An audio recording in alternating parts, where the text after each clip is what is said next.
mga idol. Meron tayong papakita legit mga idol. Anong klase itong kahoy idol?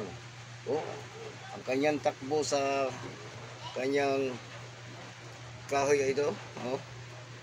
Yan idol. Tingnan nyo idol.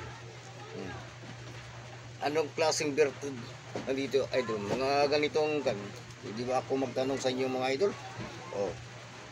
Kayong nag-aaway sa espiritual, huwag na kayo mag-away, huwag na kayo magpilitan kung sino ang Diyos.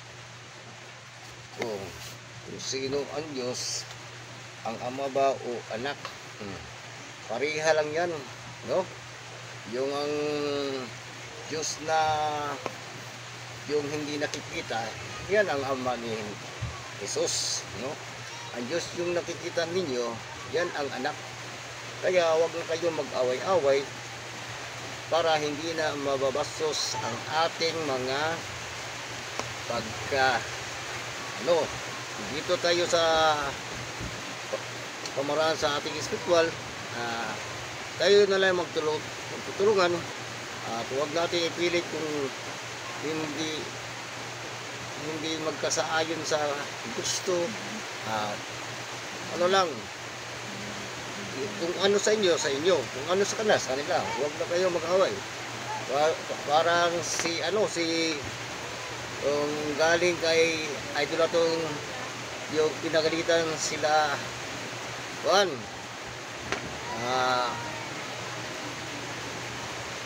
Divine Master at si Divine Master at yung si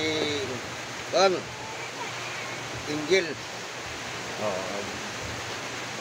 Katutubo Anghel, kagalitan ni Idol Leon at yung ating mga kapatid sa mga senior, yung mga junior pinagalitan. Pinaalala sila sa kanila sa pagbigkas na mga salita nila, dapat hindi yung maghamon, no? Isipin muna bago maghamon.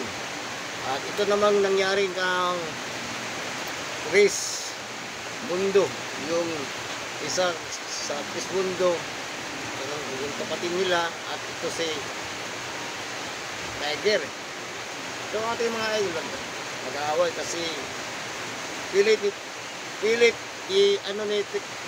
Chris Mundo na yung kapatid sa isang Chris Mundo, pilit niya ang yung pagkikilala. Nakita ko naman na yung mga dyan, may mga virtud, yung mga anting-anting agimat, ang ginawalis niya ang kanilang mga virtud, kinukuha niya, iwad anyag power. So huwag naman ganyan.